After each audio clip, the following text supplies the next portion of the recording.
And we are live. Welcome back to another episode of Aussies Taking Over the NBA. It is Saturday night. It's we're getting deep in the playoffs now. We're at round 2.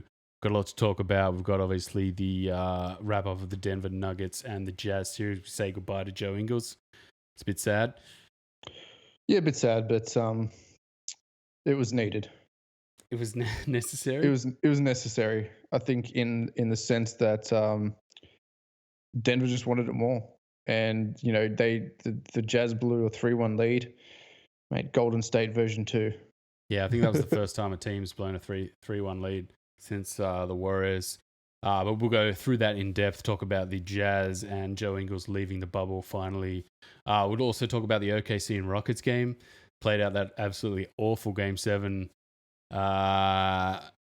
Admittedly, both of those games were pretty awful. One was really low scoring. The other one just had a lot of flopping and missing shots and some terrible coaching at the end of the game. We'll also talk about Bullochstradamus, an update on Coach Bud with that crazy win for Miami, taking the series to 3-0 against the Bucks. Yeah, man. We'll go through that. Toronto and Boston as well. We'll talk about that. And then the Clips and Denver series is over. Calling the time of death on that series after about 7 minutes into game 1 where, Denver are a little bit frisky. And then it's just like, and you gassed, and Clippers have two of the best wings in the league, and that's it. Thanks, Denver. But you will be going home soon. But as always, you can like, share, and subscribe on iTunes, on Podcast Addict, on SoundCloud, on anywhere you get your RSS feed.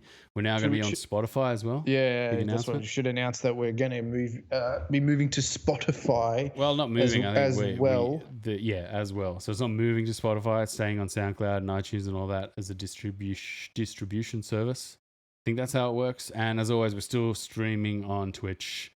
We'll keep doing that for now.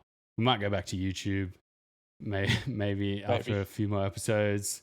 But yeah, come by and see us on Twitch, or maybe we might simulcast, but on both. But we'll see how it goes. As always, like, share, and subscribe. The socials are all along the side there. First things first, the Denver Nuggets defeating the Jazz 4-3, blowing a 3-1 lead. Donovan Mitchell and Jamal Murray.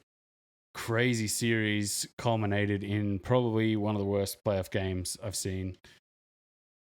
80-78. Game 7. Yeah, it was so tight. Every second day a game, it's ridiculous. It's too heavy a load. You essentially have to whitewash teams 4-0 and hope that the other team gets to like 6 games, so you get a couple of days off to actually rest the body in between. Like Boston did. And I mean, obviously they had the walk off as well. That gave them, maybe they just were tired and they were just like, no, we're going to walk off because we're tired. But a game every second day, I think, you know, you can see the level and quality of the play decrease as these series go on. Yeah, man, the Denver Nuggets, I'm glad you called it, but that series is over 4-0. They just can't match the Clips. Yeah. And going back to that Jazz series, they both left it all in that series. It was all or nothing. You could see that Game 7. They were both wrecked. And no one could really score. And it was a really just poor effort of any kind of game. I got bored after about 20 minutes of just buckets not going in. Kind of just turned it off and watched the last few minutes. And yeah, man, they were both shattered. Like it was just kind of like, yeah, well, neither of this team is making it through to the conference semis. It's just not going to happen. It was like watching two college teams. It was like watching two teams you knew had no chance of winning the finals and were just playing it out. Like I almost felt like after they made it 3-3, that crazy Jamal Murray performance. It's almost like they should have just went, okay, neither of you are going to go advance. Like that was a great series. Good work, guys. Like thanks for that series. We'll just move the Clips to the finals, like the Western Conference Finals. Because like the Game 7, like it didn't really meet like the crazy amount of stuff that happened in that series. The great stuff, you kind of knew this shit game was going to happen. Like both teams were gassed. Like you couldn't hit those heights that they'd hit. Like for Jamal Murray to just like go white hot, bring them back into the series, basically will them back into the series when you were just like, oh, the Jazz is going to win this like easily at 3-1. And then you get to this final game, and the final games are always like this. They're always really cagey.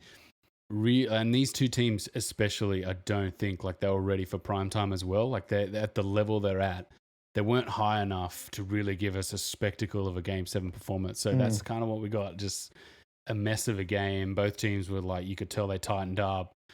Both teams had huge chances to just win the game too, like that they threw away. No, you have it. No, you have it. No, I'm just going to miss this layup. No, you have a final shot. And Donovan Mitchell was wide open at the end of that game too. Like if Conley had seen him sort of coming up the court, because I thought Plumlee had stayed back. Like I was watching it live and I was like, Donovan Mitchell's under the basket. Like he's under the basket. Just toss it out and lay it in. But then I realized Plumlee had like stayed back. So I was like, oh, damn. But then you watch and Donovan Mitchell's just standing wide open from the 3-point line on the wing. Like if Conley takes 1 or 2 dribbles and just hoiks the ball over the top, like Donovan Mitchell's got a wide open, pretty much set 3 to win the game. But obviously Conley taking that final shot. Did they have a timeout? I don't think they had a timeout either. But a crazy decision. Like I get like the balls on Jamal Murray to just go, no, Torrey Craig, lay this in and that's the game iced. But he misses that layup. It was just like, oh, God. Like, both teams just throwing away huge chances to win the game. Yeah, man. Culminates in just, he missed the shot. And it was a fucking halfway down and out as well. Just a crazy end. I don't know if that series really deserved it because it was a great series up until that last game. I think it was the most watched Game 7 of, the most watched game of the whole bubble, that Game 7. And you could see why, man. Guys just going off for 50 points in the playoffs. There was more 50 points in that series, games in that series, than any other series ever. You know, that's nuts for the playoffs. And you kind of saw the rise of two stars in the making. Whether they ever take their franchises all the way is another question. Now that the rumor is Donovan Mitchell is going to sign to a max extension with the Jazz, I think he has to. Like, of course, like you pay the man. He's worth it. But the pieces around him aren't ready yet. And, you know, he's young and you want to kind of manipulate over the few years, but they've got to draft clever in the next year or two because they really have no depth. And they've got to draft who? Sorry? The Jazz have to draft smart. They've Clever, got to draft sorry, yeah. Clever, yeah. Sounded like you said somebody's name. So I went Kleber? Like what? No Clevers. Yeah, I was like, draft Cleaver? Like, what's going on? I think you're right. Like, looking at this roster now, you know, Donovan Mitchell you pay, and then you start, like, sprinkling in some things. But is that a 3 or 4 year project? And, like, watching him with Rudy, I just don't think it works, man. I don't think that they need that kind of center. No. And he was, like, in that Game 7, like, he was using Gobert well, too. Like a few times he gave him easy buckets under the rim, and it just made me go, fucking just keep doing that. Keep doing that, please. Like, what are you doing? Like, why are you just trying to ISO? Even that last play where he got the ball knocked loose, like he had set that up really nicely to run this sort of screen and roll. Rudy kind of like, all right, it's always a tough get if you're going to like set up Rudy for a lob. And he, you know, he gets the ball pinched from Gary Clark. Was it Gary Clark Jr.? Gary Harris, sorry, who came back and played like 1 or 2 to 1.5 games in that series, had some crazy defensive plays. So I don't know, like this Jazz team, I don't know, it's still a mess, man, after they blew it all up and made those trades. Is it a disappointing end to their... No, it's the end that was bound to happen. I thought they would hit the second round. I thought that 3-1 up that they would have iced the Nuggets. Although I did have the Nuggets kind of winning this going into the game into the series. But yeah, they're just not a team that you would ever scream, oh yeah, there's a championship roster right there. I think you had Denver in 5. I had Jazz in 7. Fuck, so close. Oh, wow. I wrote that down. It's I don't know about this Jazz team, man. We're going to obviously bring you a wrap on the Jazz for their season and what's going to happen sort of going over the next couple of seasons. Joe Ingles, we'll talk about him. He did not have a great series, I don't think. He had one good game. I think Game 4. He had a series where you kind of go, is there a point for you in this team anymore? Did it feel like a little bit like that? It felt like a little bit like the 3 months off you've had have really taken a toll on your conditioning and fitness and your ability to see the game And we've all wondered, has the NBA kind of moved past him? And it kind of has. It kind of has. Like, look, has the NBA moved past him in the sense, is he ever going to not going to get an NBA contract? No, I think some team will have him as a really smart, savvy vet. But is he ever going to be on that playoff championship or even like conference contender? No. I think that he probably needs to take a backseat bench role, come and run a second unit as a crafty point small forward that can, facilitate, because he's a very good passer of the ball, very good facilitator, and, hits down 3 or 4 threes a game. But starting Joe Ingles, Defensively, he looked like he really struggled in the series too. yeah, we said that last playoff series and the playoff series before that. Feels like it, eh? Even if we didn't, it feels like every series we come into these playoffs, we're just like, man, Joe Ingles on defense. Wow. Sometimes he's great. And there was a little goon moment that he had on Murray, injured his leg. People were low key kind of, yeah, Joe Ingles injures people. I was like, hey. No, he doesn't. But I think like if you package Joe Ingles and Rudy Gobert together with a bunch of other players, like that could be a team, and had Ingles as the ball handler. But if you're packaging Ingles with Mitchell, Gobert, and Conley and Clarkson, it's kind of like, well, Ingles is always going to be the guy that just goes, I don't need the ball. Like, I'm cool just standing out here and, and I'll facilitate. Like, you're always pushing him away. Like, it's always like he's not the alpha, almost like he's not the alpha, or not alpha enough to just be like, give me the fucking ball. I'm going to run some split picks with Gobert and get him some buckets, get him going. And then in this series, his 3-ball kind of dried up a little bit, 14 to 40 for the series. Didn't really get many looks. He doesn't get to the line usually anyway. I don't know. Like, would you be looking at him and going, he's part of our our build for the next few years? Is it a rebuild? No, I don't think the Jazz are ever kind of a tank rebuild kind of team. I think that the rebuild's really got to start after Conley's contract ends, because that's a hamstrung. He's on 33 mil next year or something. It's a hamstrung bloody contract, man. That is a terrible contract. So there's absolutely no point trying to blow this team up. But they kind of already did. You know what I mean? Like, that's kind of what they've done already, is blown it up. They did blow it up. Here's an interesting, this just popped into my head. And would you take Conley for Tobias Harris in that team? Both really bad contracts. Harris is a bit more longevity. Conley might fit Philly as a score-first point guard or a shooting point guard, with Simmons playing the point forward. Adds a little bit more space to Philly, adds a little bit more size to the Jazz. Both really stupid contracts. I would not. I would not. But I can see that in this team. I can see Harris fitting this team like another big wing. They need a defensive wing, man. Like, that's what they need. They need Royce O'Neal, but slightly better, maybe a more playoff proven level Royce O'Neal for like an extra wing defender, because that's what they missed. They missed an extra guy to defend Murray, which is basically what the Clippers have to defend Murray. They have two of the best defensive wings in the league, in Paul George and Kawhi. And just like, Jamal, you're gonna beat your guy off the dribble, and then you're gonna come up against the two biggest and best defenders in the league. Yeah, good luck. Have fun with that. Have a good series, Jamal. And then obviously Bojan Bogdanovic missing was a huge blow. I think he makes this team a lot better. Not like getting out of the Western into the Western Conference Finals level, but probably makes that series winnable better, more winnable. And maybe puts up a better show against the Clippers. Maybe takes a game off them. But in that, I think they're missing one extra wing and maybe a versatile center who can defend up and sort of shoot the ball and defend up.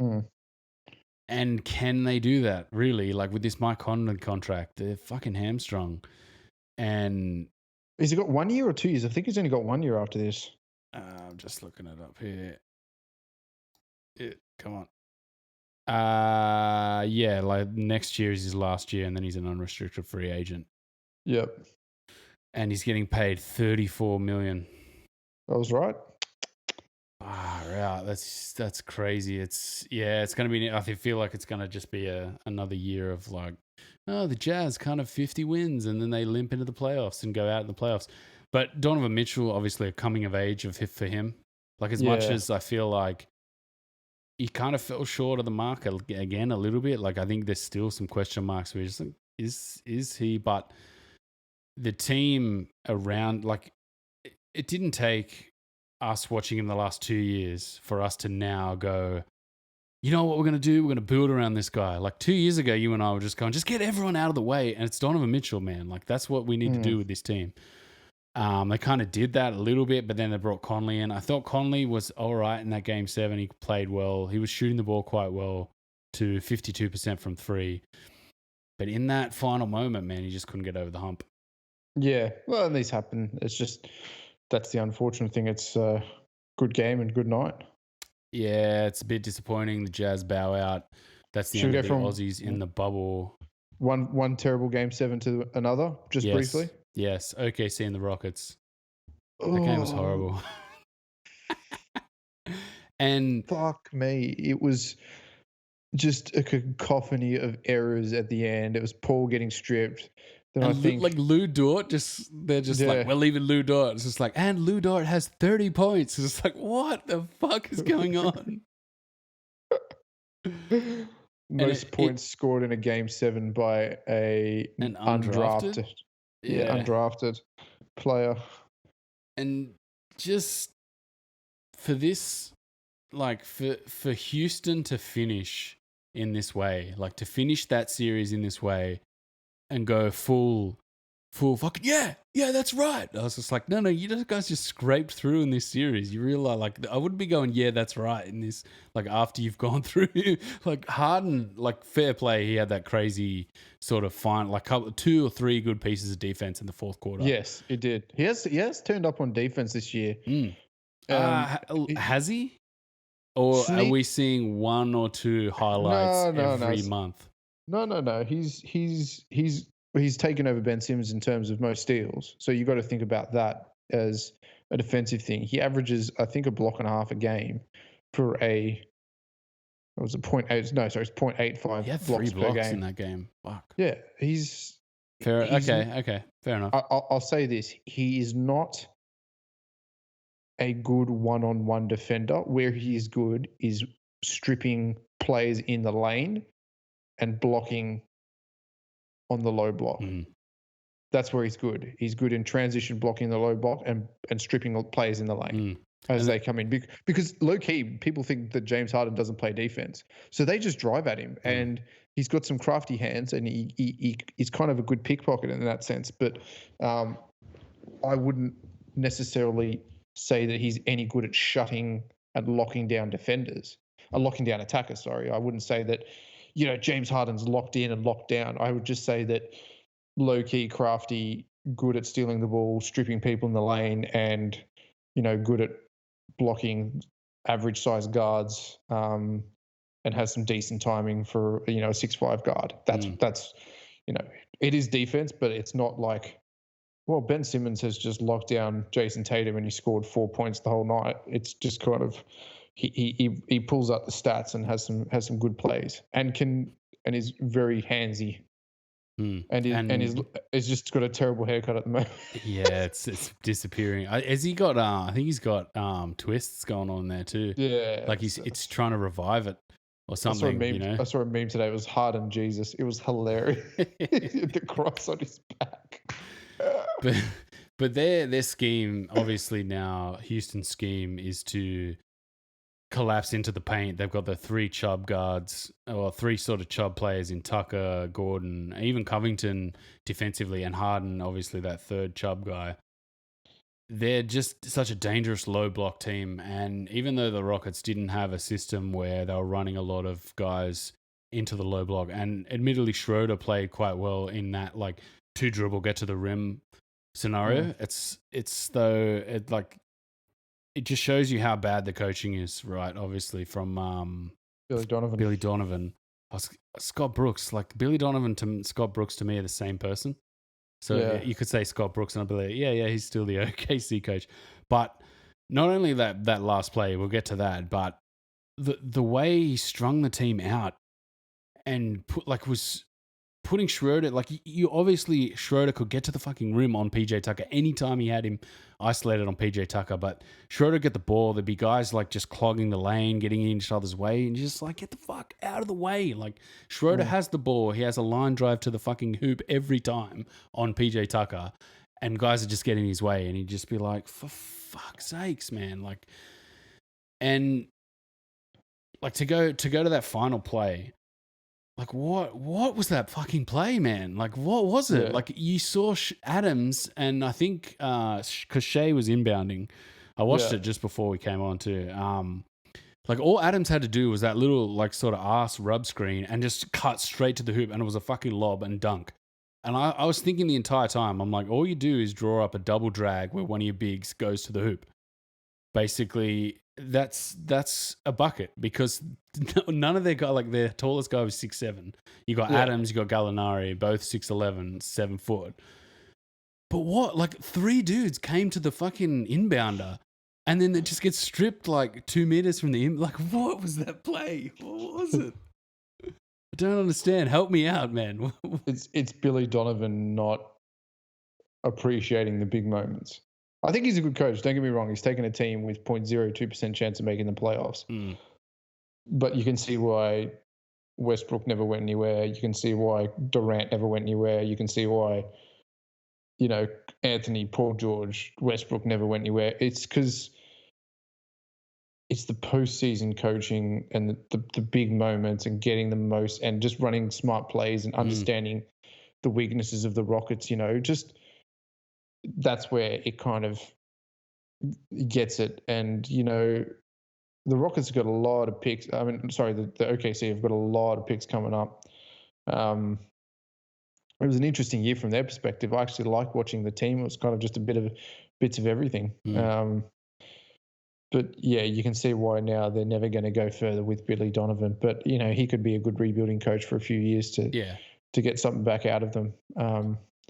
Westbrook also was kind of, he's just high energy. And I think that's where the Rockets are really going to, we could probably arc this into today's game where the Rockets beat the Lakers. The Lakers just looked entitled to that victory, where the Rockets looked like they wanted that victory. Yeah. And I think that's where, the Lakers will adjust, and I don't see them losing the series, but it's like, I think LeBron said it after the game. I'm pretty sure it was LeBron. He said they play really fast, and we just weren't ready for how fast they were playing. Like, we have to get used to it. And I was like, that's true, but at the same time, fucking hell, like, are you going into a series just being like, we have to just feel how fast they are and get a feel for it, or you're just being like, fuck, they play fast, we're going to match it and then see what happens and then go from there. Like, it was a worry because they're so fast. Like, Houston is so quick, and they've got so many options getting to the rim. I think Eric Gordon in this OKC series, his shot was gone, so he's just like, oh, well, I'm really good at barreling down to the hoop. Like, why don't I just fucking do that? And then so suddenly he's just like, I just get to the hoop, sweet. And then in this Lakers game today, he got to the hoop a fair few times, where the same issue from the OKC series comes through to the Lakers series, where Shea Gilgeous-Alexander and Baisley and, beyond that, maybe like obviously Dort, but beyond, like, Dort was always on Harden, but those two guys, you're like, those aren't wings that can defend. So if a guy, 6'6" guy, 470 pounds in Eric Gordon get into the hoop, like, he just gets to the hoop at will. And the Lakers exactly the same. They don't have that wing who can guard it, like really dig down on a guy like that. LeBron's not really going to do it. He's 36. He's not going to waste his energy like that. And then, like, who else have they got? They got 2 good bigs. They're kind of, their depth is unplayable in this series, really. You can't play J.R. Smith and you can't play Dion Waiters because they're not quick enough. They're old. They're kind of like the slow series. They'll be better equipped for a team like the Clippers. Is that game today, like, worried you a little bit? No, because Portland took a game off the Lakers, and they're just like, okay, LeBron's going to come out, AD is going to come out, and they want it. They want it, and they'll take it. I think they've got to adjust it to the fact that you probably have to leave Rondo off the floor in this series. He took a couple of jumpers where I'm just like, dude, no, what are you doing? No, What the fuck are yeah, you doing? there's too many facilitators if Rondo's on the floor. You know what I mean? Like, just keep LeBron at that point forward, surround him with shooters, play the same style, and not in the sense, this fast, but play a style where they're going to collapse on LeBron and it's going to leave Kuzma or Caruso or Davis open, or KCP has just been terrible this whole year, and it's kind of like they're just still going to him. Yeah, it's it's just unplayable, He's unplayable. So you've either got to go, all right, we're going to whack J.R. Smith in there and hope for it's feast or famine, and it's not going to work against a fast team like that. So you really got to play Caruso. And Caruso still is not really that wing 14 defender. points today. It's not bad. He's a good player. He's just going to get absolutely monstered against PJ Tucker, Covington, and I think he got blocked Gordon by Harden. He had 5 fouls, a couple of real dodgy ones too. We'll talk about that a little bit later, but I feel like this is going to expose the fact that KCP, Kuzma, Rondo, Caruso, even Howard, Morris, it's kind of like not elite tier. Yeah, like it's not that tier where you just like those guys are the tier role players that go into a finals and win, like help a star win the finals. Whereas you look at the Rockets, they obviously haven't been to a finals, but Gordon's pretty savvy. And in this game against the Lakers, Gordon was just, I'm just going to the hoop, man. Like they don't have guys that are, like 220 pounds can guard me. And then Harden, obviously, if Harden's going to go off for 36, it's going to really struggle. And Westbrook as well was knocking down shots. And Westbrook was getting mad too.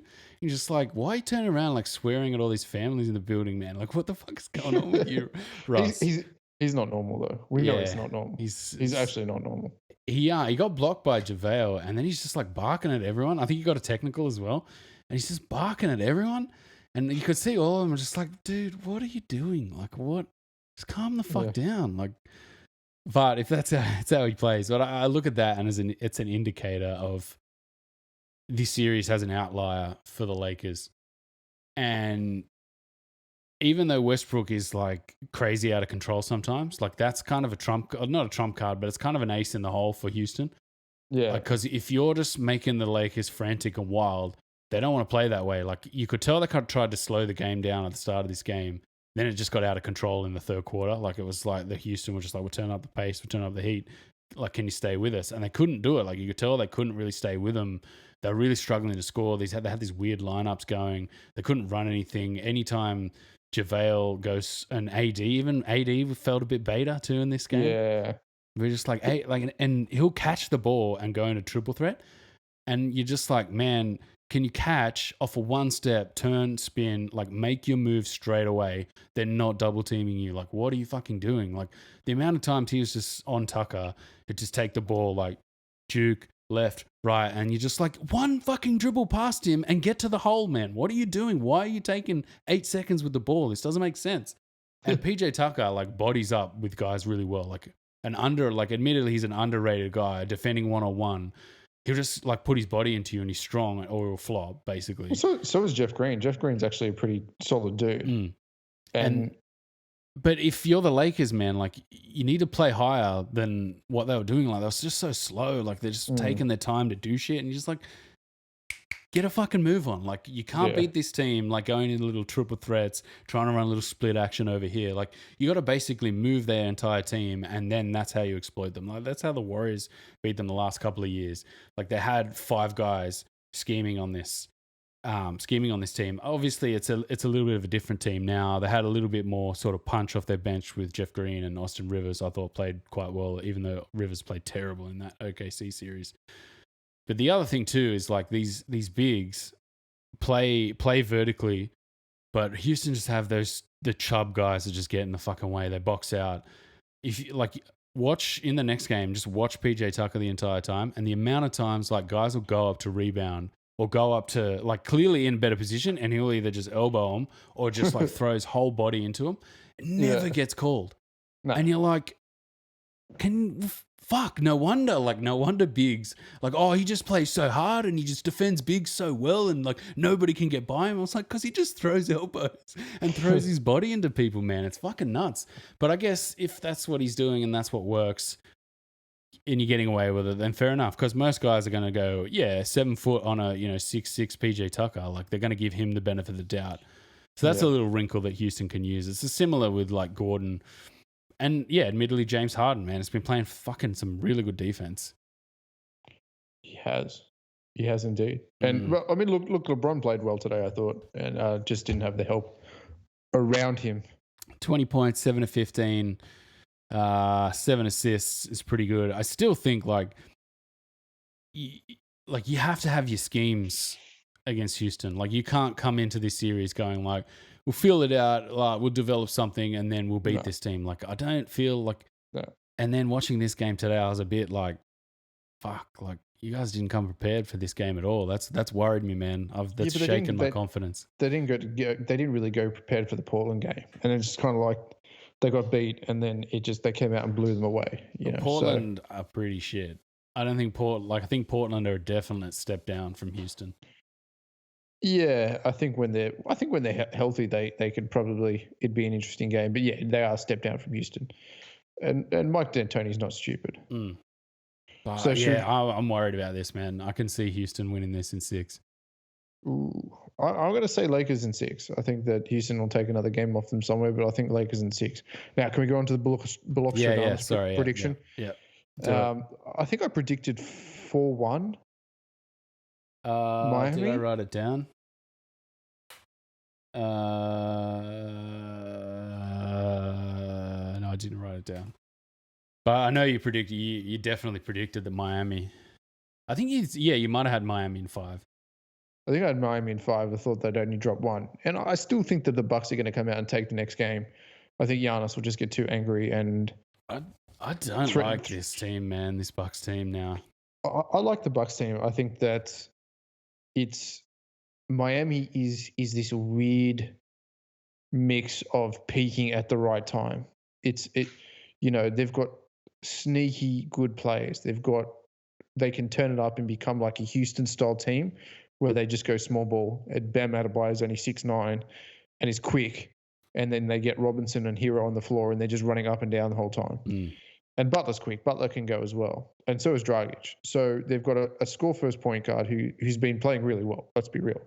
They've got Jay Crowder, who's the most underrated power forward in the league, I think, in terms of what he brings to a lot of teams, like what he did for the Jazz, hits shots all day of the week and can really feast. Bam Adebayo, who's obviously, top 3 most improved players in the league. And they go all the way. So good, man. They go all the way. Kendrick Nunn came second in Rookie of the Year scoring. Like you got this really sneaky, underrated team. And I thought that they would give it to the Bucks because they've got 2 really smart defenders. Butler is what Butler's like. He's a closer, and the Bucks don't have that closer. They just don't have that guy. Lakers have got a closer. Houston have got a closer. OKC have closers. Miami have closers. Boston have closers. The Raptors have closers, but the Bucks don't have a closer. Like Giannis, you wouldn't go, give Giannis the ball with 4 minutes to go. He's not that kind of player. Nah. He's the dominant player that's going to take the game away from you. You'd expect Middleton to have that, but I still think Middleton's just the Tobias Harris of the Bucks. You know what I mean? Can score well, can score a lot of points, but is he really like an all-star? Is he really an all-star? Yeah, I don't think he is. Like the path that he's gone down to this point with Giannis, like if he had gone down a path without Giannis, I think he probably would have become a better player. And like at the same time, maybe just like a little bit better version of Tobias Harris, probably not breaking that star tier.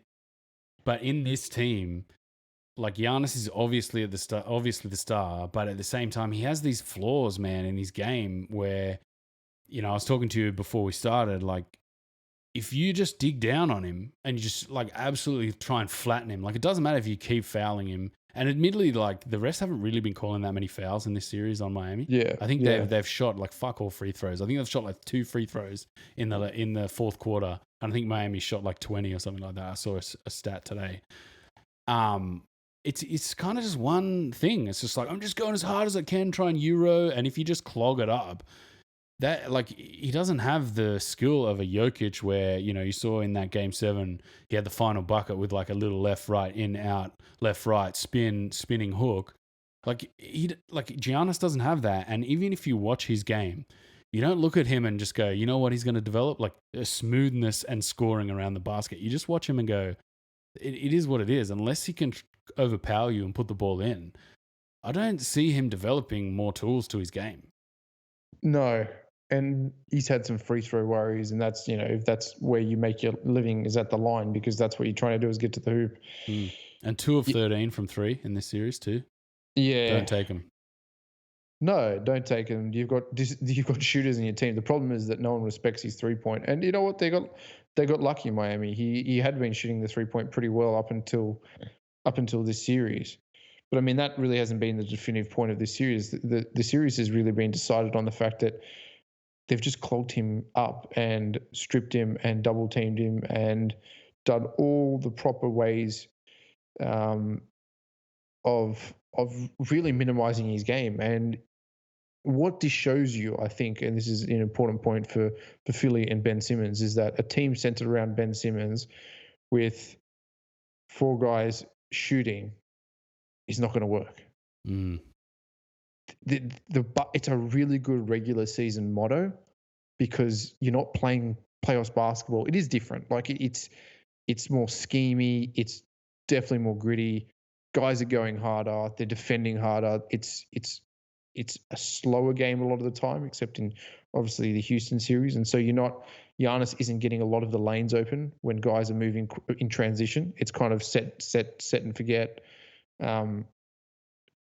It's that the Simmons shooters thing isn't going to work. I think really what you need to do is go down to that kind of elite defender level. Have your 2 elite defenders, have your closer, and then really just surround yourself with shooters. And that's what Miami is. That's what Houston is. That's what Miami is. That's what the Celtics are. That's what the Raptors are. That's what the Clippers are. The Clippers are kind of like, they don't really have a star center. Like Montrezl Harrell's not bad, but they don't really have a star center. They've got two really good wing defenders who can score. They've got probably the best player in the league. Let's be real. I'm saying Kawhi Leonard is the best postseason player in the league. Yeah. I think that's just without a doubt that he's the best post. I think like in it currently, I think he's the best. You know what I mean? Like he's at the peak. You know, like it's hard to go. Like there's probably about 7 or 8 of the like top tier players, but I think he is peaking now, and I think he's like you're saying, he's the best. But this Miami team is just, I think having 2 really good wing defenders is important, and I don't think the Bucks have that. No, the Bucks kind of have George Hill. Middleton, I don't consider to be a great defender. Wesley Matthews. It's just been a terrible series.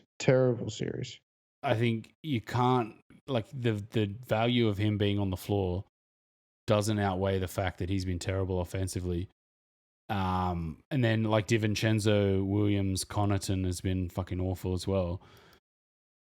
Like unless you can get those wing defenders contributing in other ways, and then you have a center who doesn't have to be the anchor too. That's really important. Like that's something where, you know, if Giannis has to be the defensive anchor, like you're just taking the wind out of his sails as well. Like you're just making him do way too much on defense. Like they've got Lopez, and then Lopez even defensively, like you're not looking at Lopez and being like, wow, top tier fucking defender. Like he can have his night, like on his night he can be great, but you're not looking at him go, wow, like fantastic defender. It's the Embiid conundrum, isn't it? Really, you've got this guy that does everything, but you can't have it all. You have to have, you know, Golden State and San Antonio and even Cleveland to an extent set the bar. Like you don't have these, no team has won focusing around a center. let's be real, Giannis plays kind of a weird center hybrid role, right? Mm. Most of his scoring is around the rim. So therefore, he's not really a power forward. He's kind of a center because, you know, He's like a point center. Yeah. He's like a point center. And Brook Lopez plays more as a shooting power forward than he does a traditional center. Mm. So he's kind of that point center. And a team has yet to win a championship basing it around a center. It's so hard to just define what the Heat are. You know what I mean? Like it's obvious to define what this Bucks team is. It's Giannis plus shooters, and then Chris Middleton kind of takes over here and there as like a creator, off-bally type guy. But this Heat team rather, like they're everything really. You know, there's a little bit of wing defense. There's a little bit of like a good center in there. You know, there's some guards who can do little different things. Like Robinson and Hero have been doing really well playing up on defense as well. Iggy is such a great defender too. He's had a good time sort of guarding Giannis in this series. I think he's injured now though, is he? I think so, yeah. Yeah. Well, that was bound to happen. Yeah, that's always going to happen. And then Dragic, man. Dragic, low key, well. is a sort of, he's not star tier, but he's that next tier. And if you say, I want you to extend your ability in a series, I want the best out of you, like you're going to get a almost star level player, like some really solid performances. You're going to get 20 points a night. Well, that's what you want, really. How many assists per game? He's got 4 assists per game. They're not a high assist team. Like there's a lot of ISO in that team. And then like Jimmy Butler obviously has had 2 games closing. He almost fucked up that other game. We should talk quickly about that crazy end to that other game. That quite easily could have just been, you know, it could have been anything really, that game. But it could have been. For the Bucks to, like, the Bucks just tighten up at the end of these games, and you're just like, Miami plays like they think they can beat the Bucks. I don't think the Bucks play like they think they can beat the Heat. Like they play like they just are going to beat them. Like we're good enough to beat you, and it's just like you don't really believe that. They didn't beat the Heat during the regular season. The Heat kept Giannis under 20 points. The only team to keep Giannis under 20 points consecutive times in the season was the Heat. So they had the most chance. Look, I like this group too, man. This Miami group. I like it too, man. It's an interesting team. It's a good team, and the more I've watched over the season, the more I'm like, yeah, man, this is interesting basketball. Spo too, man. Again, this is who was I? I was talking about Billy Donovan, bad coaches. Coach Bud, dude. I don't see it. I feel like this is his ceiling. Yeah, it's his ceiling, but it's also the players that he has. They lack a closer. They lack that guy that can go, hey, give me the ball the last 5 minutes and let me finish this thing off. But it's Giannis. They're all in on Giannis. So essentially his fate, I guess, is tied to what Giannis can do. But if I was a coach, I'd be like going to Giannis, like, you need to take a step back from being the closer to totally defeat this entire argument. But like, I feel like almost he needs to step back from being the most important part of this team and like misdirect a little bit, and then find some moves where if teams dig down on him, like he has a move, like endless amounts of spins, crazy amounts of euros, trying to get the team into transition and euroing around everyone. Like when it comes to playoffs times, it's like you don't get that all the time anymore, man. Like what's your next move? And I feel like 2 seasons in a row now, he doesn't have that next move. No, he doesn't have that next move. And he doesn't have the transition passing. He has the kick, but he doesn't really have the transition passing to facilitate like making Miami's defense porous. It just seems to be a lot of clogging, a lot of guys not getting into the right spots. And I don't think Coach Bud has adjusted well enough to kind of overcome Miami's speed and Jimmy Butler's craftiness. They just don't have anyone to guard Jimmy Butler. Really. Like you could probably... It's Middleton, but then you're just like... Yeah, no, it's just... I'm good. The defensive prowess of this team during the season is Giannis. Everyone tries to take on Giannis and they can't. and the Bucks can run up really quickly on teams where during the regular season they're just running and shooters are shooting. But they've also got the Houston curse, is that they haven't had a great shooting series. And when you've got one guy and 7 shooters, if they're not scoring the ball, then how do they win? It's the shooters. Like, you have to have multiple facets. They've got one guy who can score in close, or they've got 7 guys that can shoot the 3 ball. They're not crafty like Boston. They're not crafty like the Raptors. They're not crafty like the Clippers. It was an experiment, and the experiment hasn't worked as yet. But again, this is, I still think there's something in this team. Twist, a little Bullochstradamus twist. I don't think. No, this series is gone. Giannis is going home. I don't know, man. I can see it being a sweep, eh? Like, probably the Bucks are just like, we're out. I think they'll take one back. Yeah, man, it's hard to watch. So moving quickly to the Toronto and the Celtics. What a well drawn up play. Fucking pretty good. Yeah, this is what I wanted to come to. Nick Nurse draws that play up at the end of that game. Goes, oh yeah, I stole that from Hugh. Like, I was watching old tapes of Hugh B. Brown and I stole that play at the end. Perfect fucking play. Like, perfect. Two double drag and then into the corner. Fucking OG into the corner. Like, the unassuming guy. It's like you're thinking, he's gonna inbound it to Lowry or Van Fleet. Well, Lowry was inbounding it, like Van Fleet or someone like that. But OG in the corner, bam. Like, how do you like that? Or no, I was getting to, like, you're gonna set an inbound play to basically get to overtime. But they threw it out, like, you had the balls to do that. Contrast that to Billy Donovan. I'm like, fuck, that's a coach. Nick Nurse is a coach who's done his X's and O's, man, and he draws up a play and they get the win. Yes, 2-1 though, man. Fucking Celtics have looked good in this series, dude. They have. They're like they're like Miami, man. It's just fast and strong. Like, I texted you, like, fast and strong is what's winning these games. It's like you're fast and you're also strong. And they've got a traditional center. Like, they've got a guy that's they've got Daniel Tice. Wouldn't call as a brilliant player, but he knows his place in this team. And Enes Kanter's not a brilliant player, but he knows his place in this team. On the bench. On the bench. And Time Lord, man. Time Lord's come off the bench and fucking... He's been fucking good, but man. Yes, Time Lord. But then again, like, how many... Like, it's so easy for us to go, look at these coaches. How good are they? Like, they just get... Time Lord comes in. I think he's like 8 from 9 from the field. Like, had a couple of crazy dunks, injected some energy. Like, we're always looking at the good parts, the things that these coaches do. And going, fuck, that's a good coach. Like, he just got, like, he did this and that, and that was great. Like, I guess, like, you're looking at these other teams, like a Bucks or like a OKC in these scenarios. Like, watching bad coaching just sticks out like a sore thumb. But in this series, man, this is like a dogfight on the court. But then the fucking coaching's top notch too. It's like an anime, man. It's just like, I will move my guys here, and it's fucking nuts, man. This has been the best series by far, I think, in the bubble so far. Even though, like, it looked like it was going to be 3-0. I can't believe Tice didn't lay that ball in, man.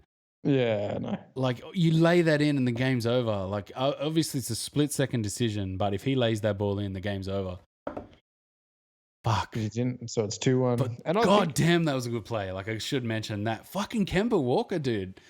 How good has he been in this series? Like, we had said, like, he's not a guy where you're just like, that guy deserves a championship. He's on that level. But he knows his game, man. And it's coming down that screen, shooting in the mid-range, getting some little open looks, sneaky open looks. He's a good mid-range operator, and that's what a lot of these teams are missing. Except DeMar DeRozan, who can't shoot a 3-ball. So that's the problem. Like, Kemba's game can extend out. You can also get to the rim.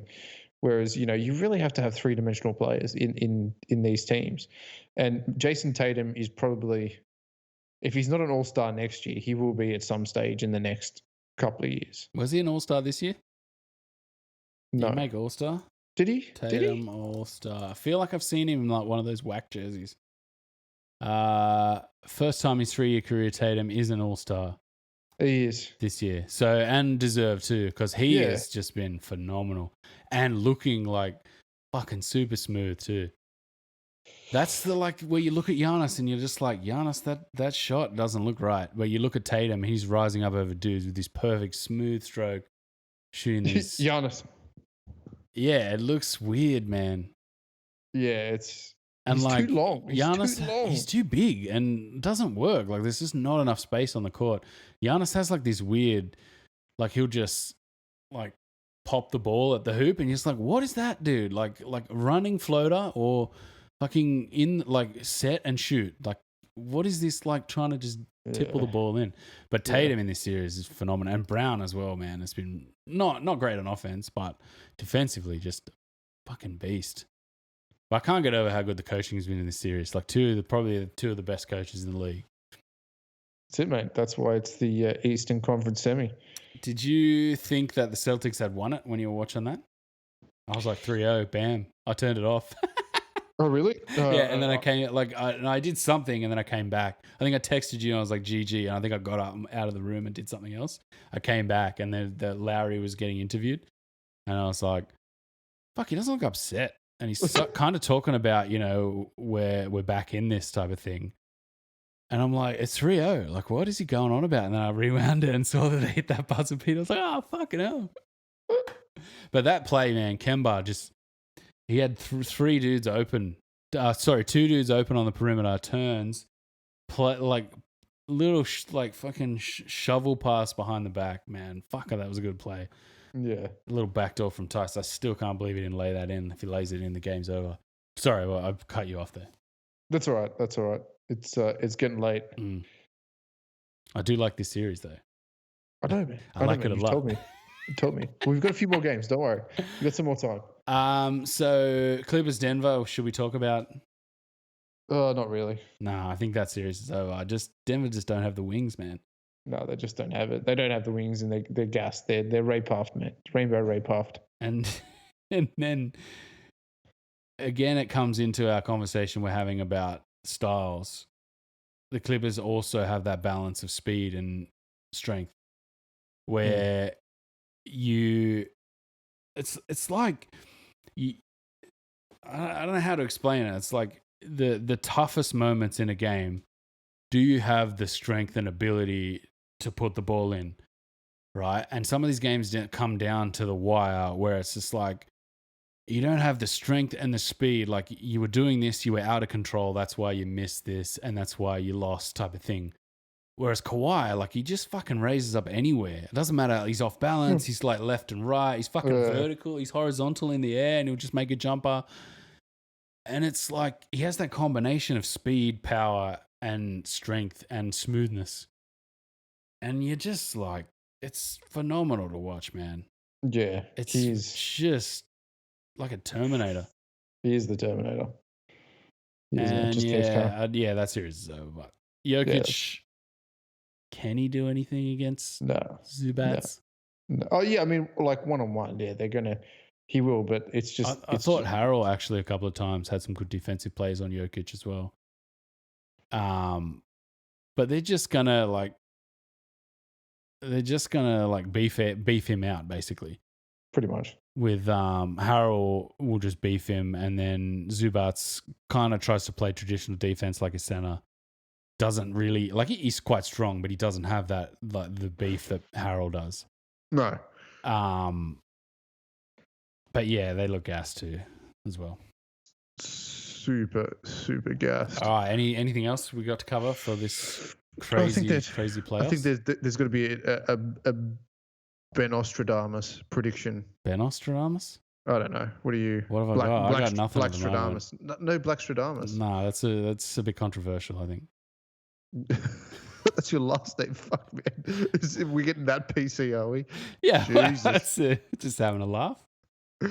Jesus. I don't know, man. I don't know.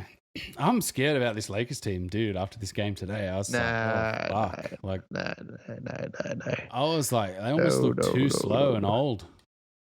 No. I think I would, after seeing Westbrook, I kind of soften a little bit on Houston in this playoffs because they've done some different things where I'm going, like, okay, it's not the same shit over and over. That OKC series, they had like a bit of a humbling moment where I'm like, okay, accept that you're humbled. Like, I like that as well. But then just seeing Russ barking at at the fucking family sitting there, I was just like, what are you doing? Like this, I don't like this team anymore. Like that's like it raised that thing up in me again. Like the flopping and shit. Like they've even toned down the flopping a little bit. Except at the end of that OKC game, there was like 4 consecutive flops in a row from both teams. What are you talking about, tone? Yeah, it was like counter flopping and fucking cancellation of flopping.